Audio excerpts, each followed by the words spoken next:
My father was a tireless advocate for the law. He was a criminal prosecutor. Some say ruthless, others say righteous. Yeah, I'm cut from the same cloth. I can't really remember who I was before I became a cop. It's my job to make bad things happen to bad people.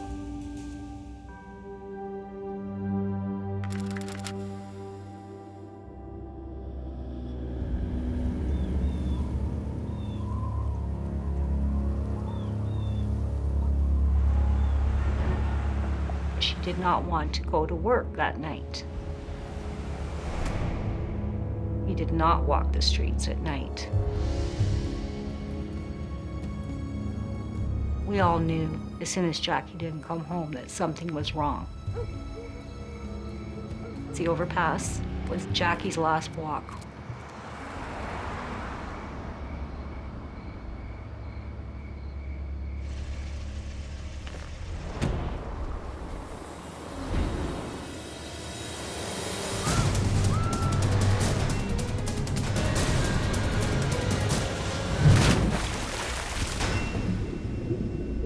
Jackie deserves that someone be held accountable for this.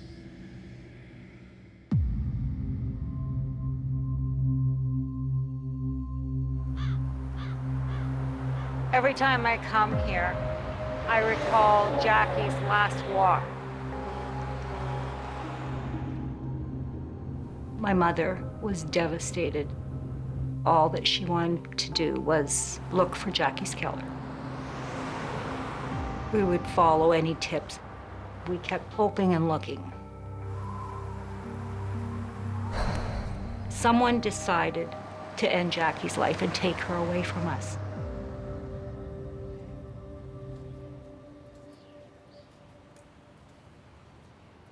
How has it been for you, this experience, losing Jackie?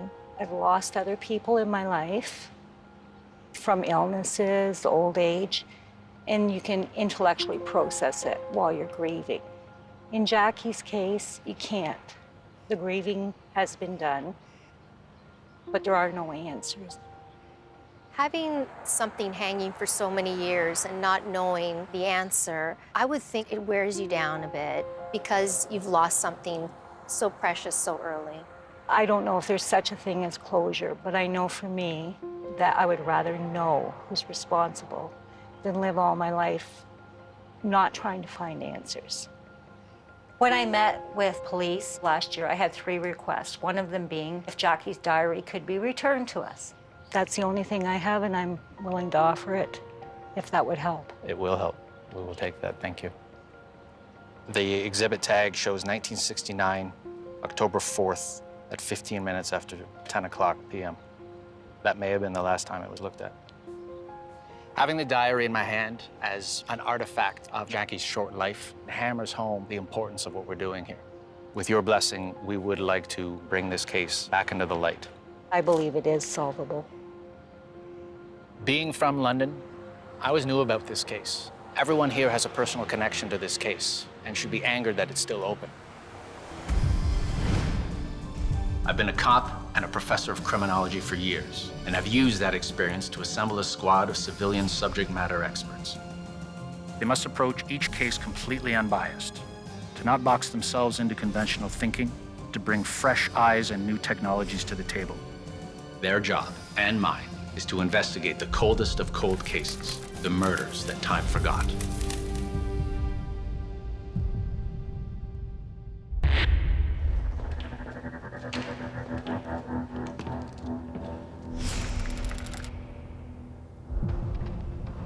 Jacqueline English, case number 69-52, the 52nd murder in the province in 1969. October 4th, 1969, approximately 5 p.m. Jacqueline, or Jackie as she was known, attends her place of work here.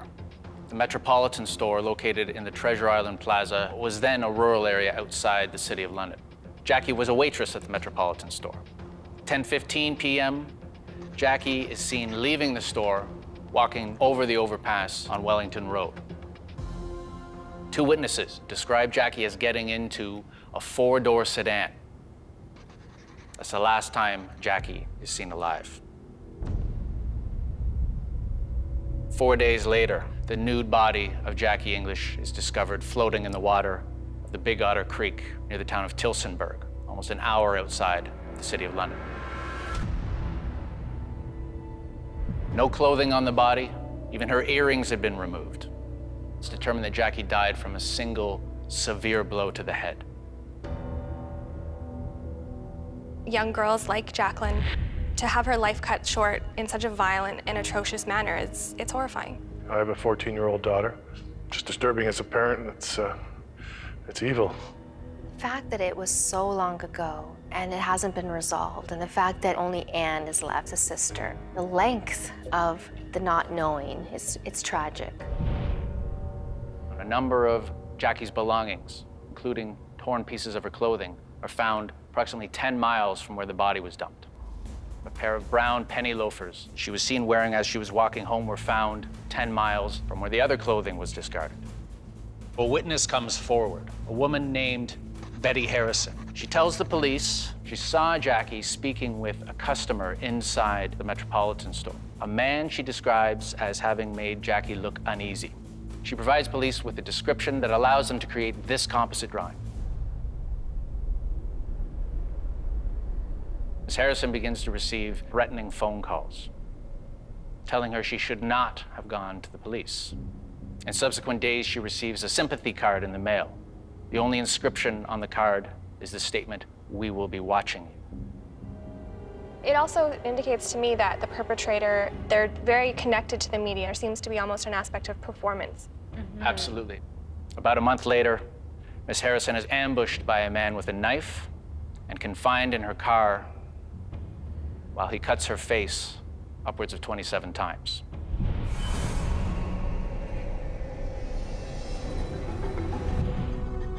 The attack on Mrs. Harrison seems very theatrical. If her attacker was legitimately concerned with being connected to Jackie's murder, why wouldn't he just kill her? Was Ms. Harrison able to describe her attacker, and did it match the composite? Not very well. It was dark, and given the brutality of the attack, she didn't get a good look. This Miss Harrison is still alive and willing to talk to us. She's dead. She's dead. It would have been very helpful to be able to speak to somebody who saw something at the time. So far, the squad is asking all the right questions. They're looking for a way into this case, and that's exactly what I want to see from them. Other questions that connect to the evidence. Was Jackie sexually assaulted? No obvious sign of sexual assault other than her body being stripped nude, her clothes being found torn. No defensive wounds? No defensive wounds. Her boyfriend at the time voluntarily provided a blood sample for comparison to the DNA at the scene because it was thought that the sample may have been from when they had consensual sex earlier on the 4th. What was the boyfriend doing on the night of the 4th? In the notes that I've received, and I'll share with you, there's a detailed statement taken from the boyfriend. He has an alibi. Okay. It's just weird that there wasn't necessarily a lot of trauma to her body, but the person who was threatened afterwards with the knife, there was substantial violence. So is it the same person? Is it a copycat? We know that there's a number of unsolved sex slayings in London at the time. Mike and I met with a sister who had mentioned that this person named Marilyn Hurd, a friend of Jackie's. After Jackie died, Marilyn tried to commit suicide. Marilyn had a picture of Jackie, and on the back of this picture, it said, "The name of the killer will remain with me." Antonella's revelation raises a lot of questions for me about Marilyn, who she is, and what else she knows about the circumstances about Jackie's death. It could be huge. It could break the case if we can get her to come clean and talk to us.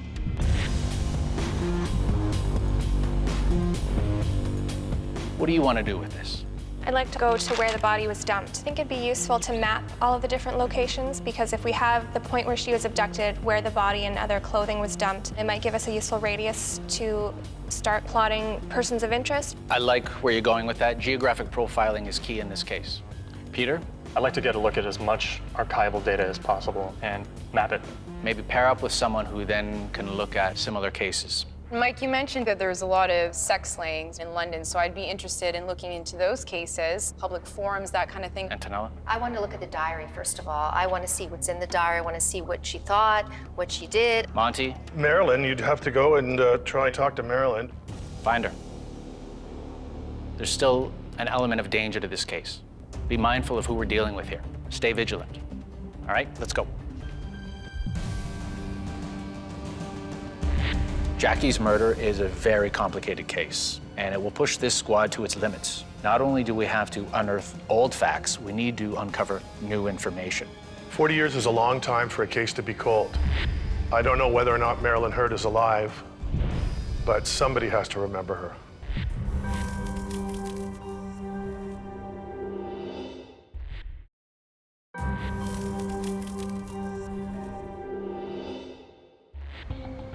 Jackie English was last seen alive on the night of October 4th, 1969, when she was on her way home from work.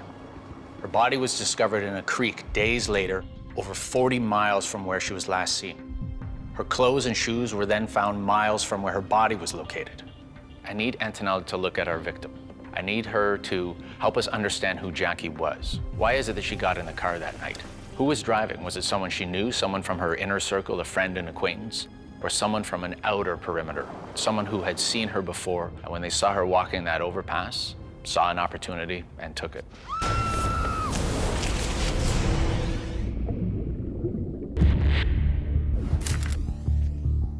I came in this evening to really focus on reading Jackie's diary. I'm interested to see what Jackie was thinking at the time, what was going on in her life. There are thoughts, there are reflections that she's experiencing. I want to get to that. As a psychotherapist, you have to read more than what's actually there.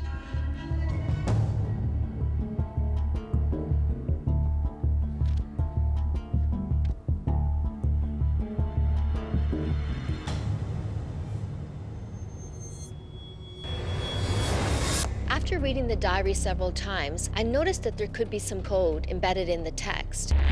Cracking this code might be key in helping us in this investigation.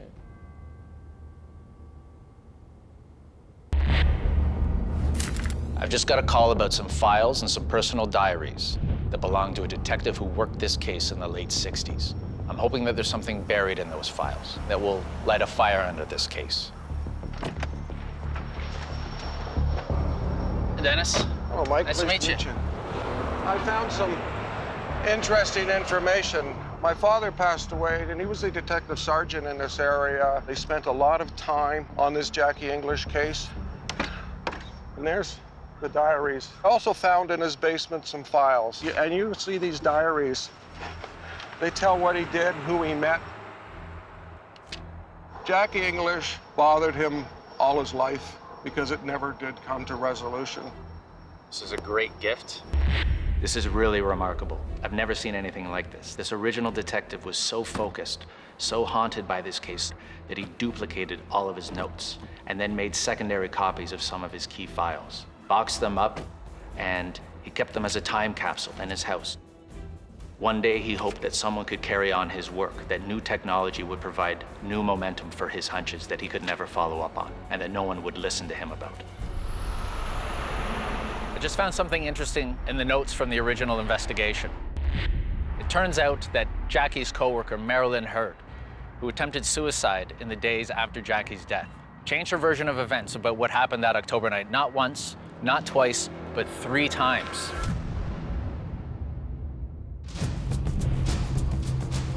Hi, Ann, it's Mike. I'd like to come talk to you. I'm just following up on some new information. It's about somebody you know. One of the nagging questions in this case is the behavior of Marilyn Hurd. What is the secret, do you think, that she has? I think Marilyn knows exactly what happened to Jackie. Marilyn has directed everybody in a million different ways, but Marilyn always was saving the ending for another day. Marilyn's mind has covered it up, or she's deliberately not sharing that with us.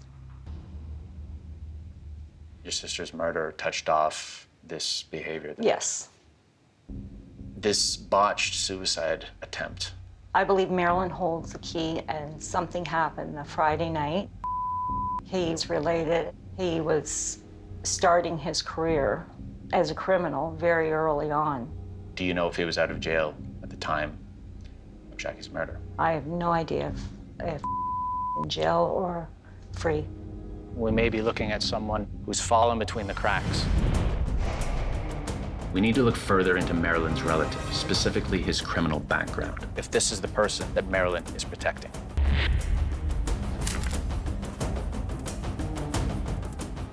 The best indicator of future behavior is past behavior, so I want to know what he was up to at the time and whether or not he would have had motive and opportunity to abduct and murder Jackie. Right now, I'm up to trying to find Marilyn Hurd, but I haven't had any luck looking for her on the computer, so I'm going to go old school. She's not listed in any current listing, but maybe a few years ago or 10 years ago, she had an address.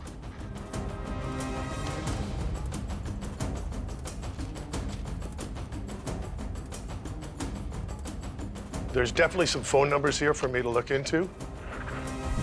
If Marilyn Hurd is alive and in London, I'll find her.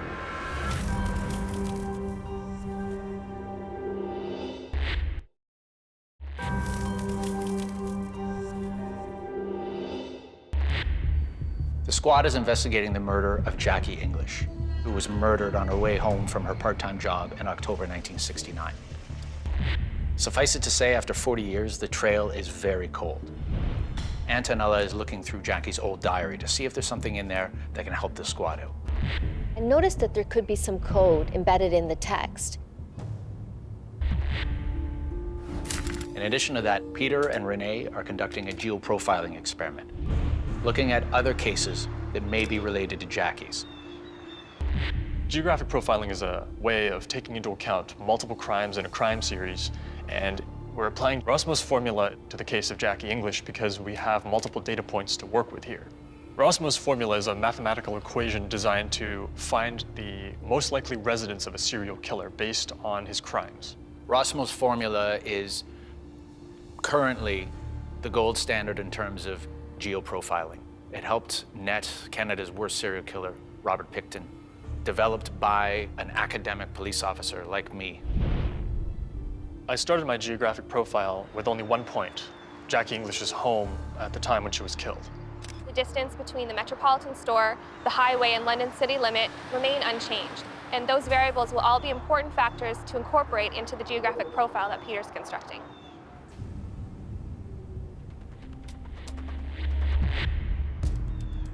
Right now, we're at the site where Jackie's body was discovered in Big Otter Creek, and I'm interested in examining the landscape around the bridge and around the creek where she was found to see what other options the perpetrator may have had for disposing of her body. I find it hard to believe that if the body were dropped from this height into water that shallow, they wouldn't show any signs of scraping the bottom. We can't assume that she was actually dropped from the bridge. Perhaps her body was carried down the bank and placed in the creek itself, which means that there could be some added significance to this body of water.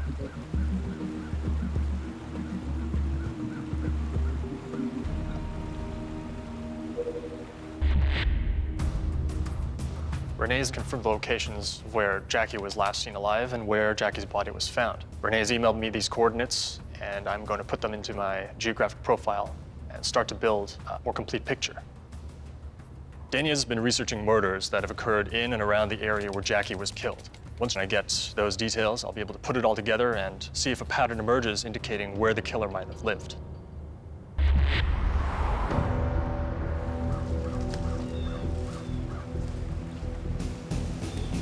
I'm intrigued why the perpetrator would have selected the bridge itself as a location to dispose of her body. It's a very conspicuous spot. It would indicate to me that the perpetrator wants the victim to be found.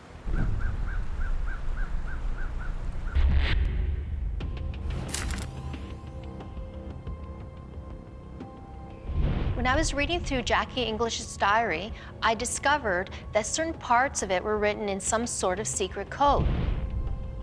Those are the encryptions that were in the diary. Do you think you can do anything with those? I could really use Monty and Peter's help to help me crack it.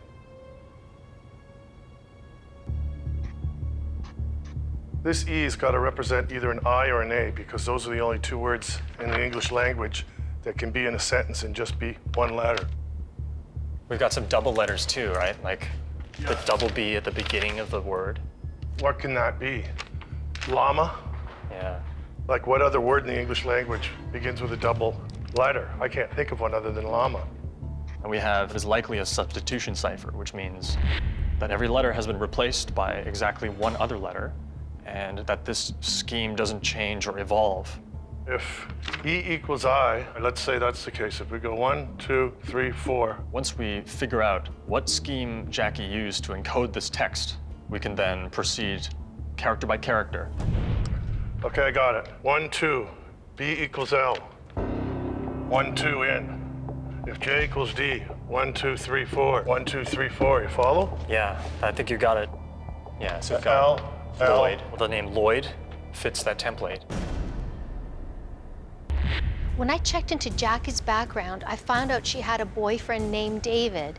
When I checked into his background, I found out he had a brother named Rick. And Rick's middle name is Lloyd. What's V gonna be? All right. R. French. She missed a letter. Lloyd French kissed me. Lloyd French kissed me? Yeah. There's one down here as well. F. M was A, right? I faked tears. I faked tears. That's what I got. There's You only did. 2 instances of that encryption, which for some Well, here's reason the she s- wanted to keep these 2 secret. Lloyd French kissed me? This is unsettling. French kisses and fake tears? Who is this Lloyd? And could he somehow be connected to Jackie's murder?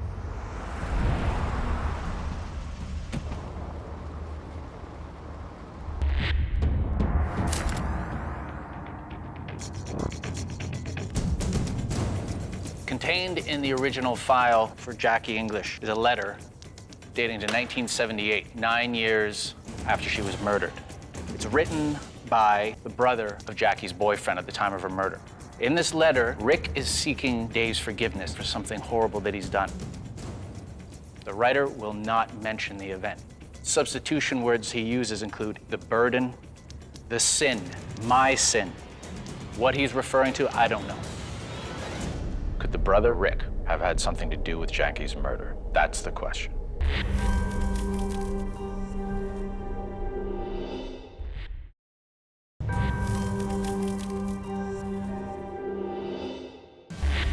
The squad has been pushing hard to find the person or persons responsible for the murder of Jackie English. This is a group of civilians. Detective work is not in their usual wheelhouse. That said, so far I'm impressed with what I'm seeing and what I'm hearing. It's imperative that we track down Jackie's coworker, Marilyn Hurd, and look closer at her relative. I've been digging through some old police files, and I found an interesting letter between Jackie's boyfriend at the time and his brother. The content of that letter is strange, and it may have something to do with her murder. I'm recruiting the assistance of Dr. John Olson from the UK, arguably the world expert when it comes to forensic linguistics. He's been used by detectives all over Europe in cases where they need to analyze suicide letters, ransom letters, or confessions. In this case, I want him to get to the bottom of this concealed sin that's being referred to in this letter between the two brothers. If you'd just like to give me your take on the letter as it was given to you. One of the first things that I look at when I look at a document of this nature is to see whether I can somehow get a picture of the relationship between the writer and the receiver. I've removed the date, I've removed any reference to any specific person by name or by relationship, so he's looking at a blinded document. Upon reading this, it is clear that any relationship between the writer and the receiver of these documents goes back a very long way. But yet, there is no love lost between us. That made me think of siblings, that we are dealing with siblings. What, in your expert opinion, is it that the writer is talking about? I think the word sinfulness really gives us the clue. It strongly suggests to me a sexual incident. The very fact that it's never made overt, this is a very common strategy used by people when talking about incidents of which they feel some kind of shame. There is a certain crypticness about it. This may be because the writer, it's just occurred to me, was perhaps in prison at the time, but even so, there is no indication here of a third party. This seems to be very much a matter, because of the intensity of it, between the writer and the receiver. In your experience, is this thing that the writer is referring to a cryptic admission to a murder, in your opinion? No, absolutely not. I think this is a private shame that we're dealing with rather than a public crime. Dr. Olson, in analyzing this letter and knowing nothing else about this case, is satisfied that it's correspondence between two siblings and that it's in reference to some sexual incident and that it's not a confession to murder. In combing through the original lead detective's personal diaries and journals, I've noted that her boyfriend at the time, David, had an alibi and was immediately excluded as a suspect. That said, his brother Rick has some significant involvement with the law. In looking at what he's done, nothing comes close to the very specific MO and signature that we see in Jackie's murder. It's time we move on and explore other possibilities.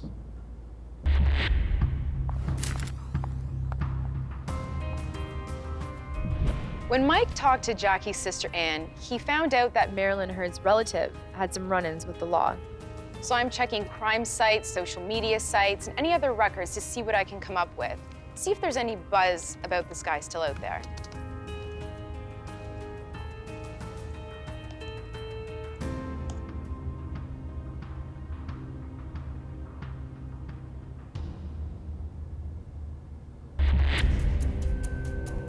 Dania has found some compelling information about Marilyn's relative that might prove key in moving this case forward. We have uncovered a very interesting development. Of course, we all know Marilyn Hurd, whose botched suicide attempt in the weeks after Jackie's murder revealed that she had a photograph of Jackie in her pocket with some sort of cryptic, ominous message that she would take the secret of the killer to her grave. And who is it that Marilyn would be so willing to protect? And it turns out that Marilyn has a relative. And in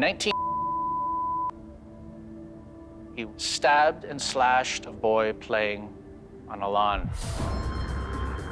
He was later arrested, charged, and convicted in this attack. He was paroled or on full release just before Jackie's murder. We need to determine whether he and Jackie ever made acquaintance. I was also able to obtain a high school class photograph. This is him here. Did he also slash Betty Harrison, the witness who provided police with that composite description? If so, is he also more directly connected to Jackie's murder? So we're going to need to tighten this up. Renee, I want you to look further into what happened. And I want you to track down an expert in facial recognition who can overlay and compare this image from to the 1969 composite drawing. These are important finds with limited time remaining. Let's get at it. The missing piece of the puzzle continues to be Marilyn Hurd. Whatever it is she knows or thinks she knows is key here, so finding her is imperative.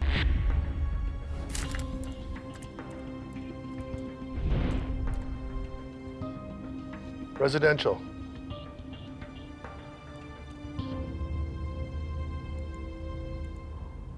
Gotcha. Yeah, Mike. Yeah, it's Monty. How are you? Yeah, I found Marilyn Hurd. In London. I'll email it to you right now. Finally, this is our opportunity to find out if Marilyn Hurd really knows something. Is she protecting her relative? I know who they are. Who are they?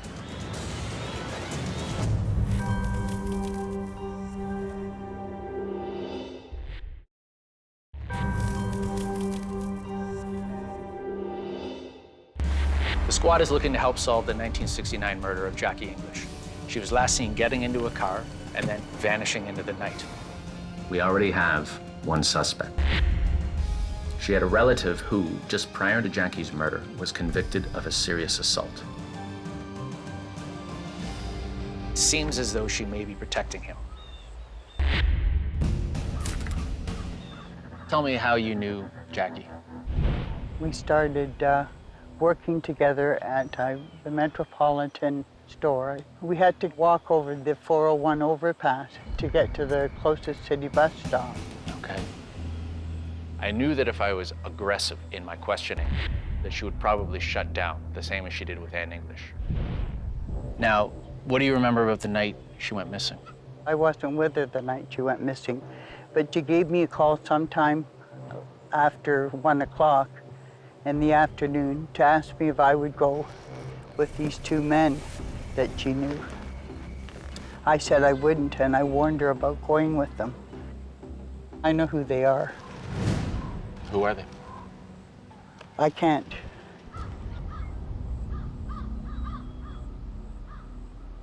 In the weeks after Jackie's murder, a security guard downtown found you with a photo in your pocket of Jackie.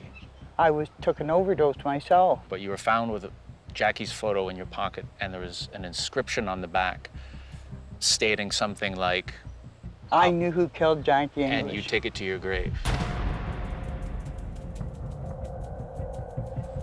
Who's that? I was a big confidant back there. I never broke a secret.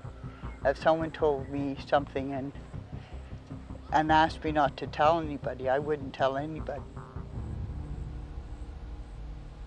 It's always frustrating when a witness clams up and won't fork over the information needed to help break a case open. Sometimes it's because they're genuinely afraid. Sometimes it's because they think they're being loyal to some confidant. It's important that I find another method of discovering who exactly she's protecting. Did your relative know Jackie? Not very well. Had they met before? I don't know. Did he ever come to visit you at the store? Might he No. have? No? 19 stabbed a small child. Let's just cut No, to the chase. That stabbed a small child. Okay. And I went to the jail and asked him why he was taking The rap? the rap, and he said he didn't think would survive delinquency school. So when got out in 1969, Okay, he got into trouble again apparently, Robbery. and armed robbery, but I knew could never do that. so let me get this straight. He didn't stab the child, somebody else did, and this armed robbery, he didn't do that either. No, But he but- took the rap for both. he did. Okay.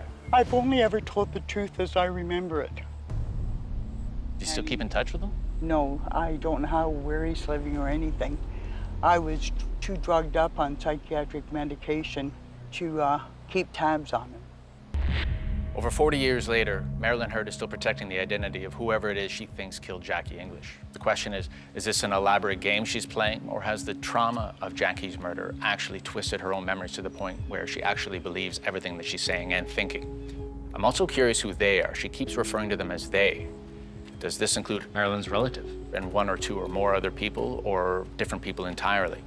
We need to focus on cold, hard facts and move this case forward, not conjecture or guesswork or what Marilyn Hurd thinks she may know.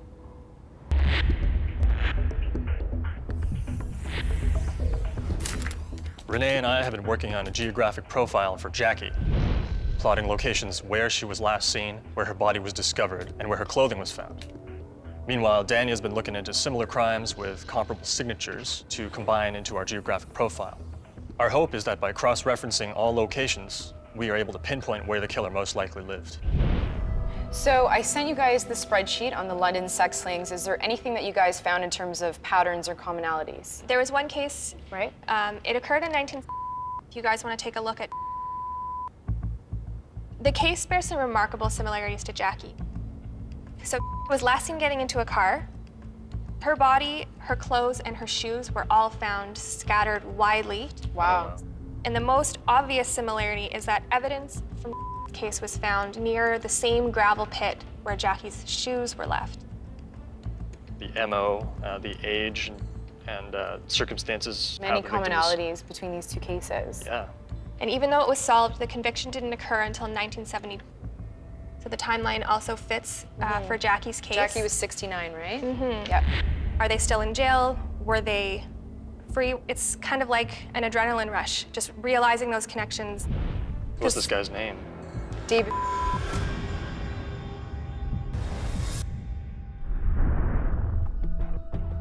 Renee's find with respect to this David character. I mean, this is really what this initiative is about. This is what open source investigations ideally yield, which is a match between where Jackie's shoes were dumped and where David's victim was also dumped. That can't be dismissed as a coincidence.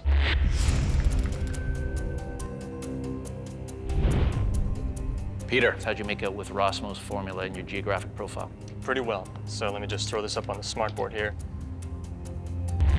Rossmo's formula is a mathematical equation designed to determine where a serial killer lives. If we assume that one serial killer was responsible for Jackie's murder as well as the other murders in the same place and time that we've discovered, then Rossmo's formula allows us to pool the locations of these multiple murders and more accurately determine where the serial killer lived.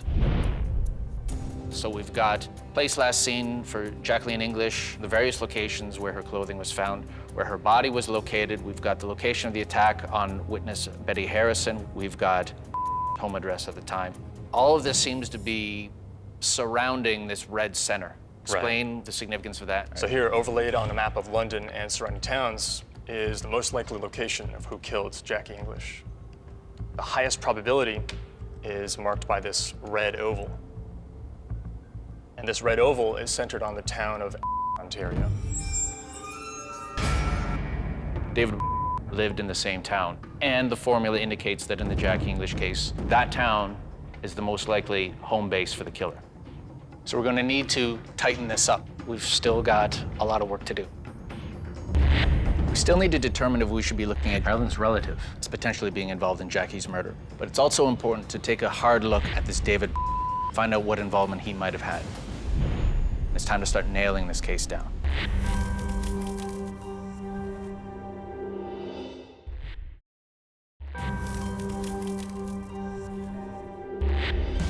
This civilian squad has done a fantastic job unearthing new information about the unsolved murder of Jackie English. Already at this point in our investigation, we have several persons of interest. As it turns out, Jackie's coworker, Marilyn Hurd, had a relative who was convicted of a serious assault just prior to Jackie's murder. But it's also important to take a hard look at this David fellow, find out what he was up to, find out what involvement he might have had. Thus far, the information is pretty compelling. And this red oval is centered on the town of Ontario. That town is the most likely home base for the killer. It's time to start nailing this case down. Right now, we have 2 persons of interest in this case. We also have a composite drawing of someone that a witness saw Jackie talking to the night she went missing. So I'm at Brock University to meet with a researcher who specializes in facial perception. I'm hoping to see whether the composite drawing resembles either of our persons of interest. The problem with his face, as you can see, is that it's incredibly grainy. And so that makes it quite difficult to find some of the edges. This is a picture of David. David's image is quite good. He's looking straight ahead. So can you perhaps explain to me how you're going to compare these images to each other? I'll try to identify ways in which this composite is distinctive by comparing them to an average face. This is the Caucasian average. So we'll find out how it differs. Then what we'll do is we'll do some measurements on David's face and on face and see whether they differ in the same way or the opposite way. Now, if we look at he only shares distinctive features in 2 ways. What's really interesting about his face is his forehead is particularly large. It's so much larger than average that I would consider that to be a fairly important difference. You can see that David does have a small forehead, and if we go from the brow to the middle of the lips, it's also larger. So in other words, just like the composite, the middle of his face seems to be relatively large. He seems to have a smallish chin. Where I have little green check marks, that indicates that he differs from the average face in the same way as that composite drawing. David has 4 green check marks compared to having only 2, which means David is more similar to the composite.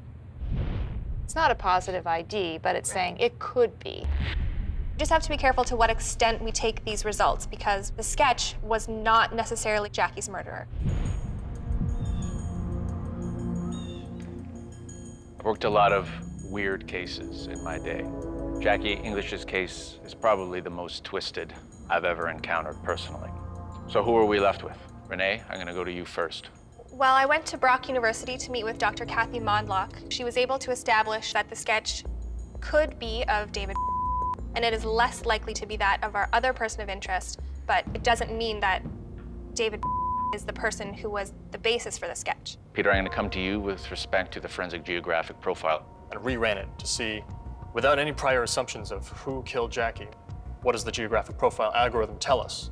And sure enough, like before, lights right up. And the geographic profile prioritizes David over all our persons of interest. Along with Peter's geographic profile, we know from news reports from that period that this David character was convicted of dumping his victim's body just north of his hometown. 3 years later, Jackie English's penny loafers turn up just a few meters away. This is not a coincidence. Dania, with respect to our second person of interest, what were you able to find out? He was convicted and sentenced to prison for 3 years. In 1970, a year after Jackie's murder, he abducted, attacked, and confined a female in her car. She did escape by rolling out of the moving vehicle. Eerily similar in MO to what happened in Jackie's case. And the question is, what happened to him after that? We were able to confirm that this person is currently living in Scotland. However, we don't know exactly where he is. Searching for him, doing whatever I possibly could, I could not get anything. Marilyn's relative is a ghost. Monty? Well, David was not a ghost. I found him. He was fully paroled and released from prison in 1980 after serving 10 years for non-capital murder. He's moved around quite a bit over the last 40 years, but he's out there. In 6 weeks, given the age of this case, we've made remarkable progress to narrow down our list of suspects. Without ruling out the second person, we need to prioritize David as the prime suspect. The squad can take this case no further, and the police have received a copy of our research and analysis.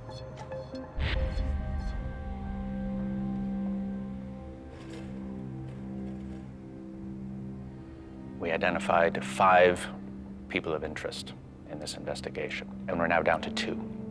One is Marilyn's relative, Yes. and the second is a person named David. Let's talk about Marilyn's relative first. Okay. You said Jackie would never get in a car with someone she didn't know. Yes. They had met at least once or twice. Yes. So Jackie would presumably get in the car with him. In 1970, he abducted another woman and held her in a car by her throat until she jumped out of a moving car and escaped with her life. He was then jailed for 3 years and has since moved to Scotland. You can't rule out his earlier behavior, his predictors, as being, good indicators of what he was capable of. So the next thing we did was we conducted what's called the Geographic Profile. It was deemed highly accurate in terms of pinpointing an offender's probable home base. Our Geographic Profile of all places in the world points to Ontario. In 1960, David lived in. In 1960, he had already killed. This can't be dismissed as a coincidence. No. Statistically, all of these factors in total point to him slightly more than Marilyn's relative. Again, we can't rule out either one. Is he still in jail? He's not. Oh. But we know where he is. The fact he is alive and out there will put this case very much back into the public interest. We left no stone unturned. We did everything we possibly could. I'm just finally happy that we have a suspect. I was apprehensive before coming in, but now I'm excited because it is an opening to an answer. Life is cruel because the older you get, the more you tend to miss someone because you realize you should have a sister or you should have nieces and nephews. She should have been here. She should have been part of our lives. Thank you. All right. Thanks very much. Our pleasure. Thank you, Antonio.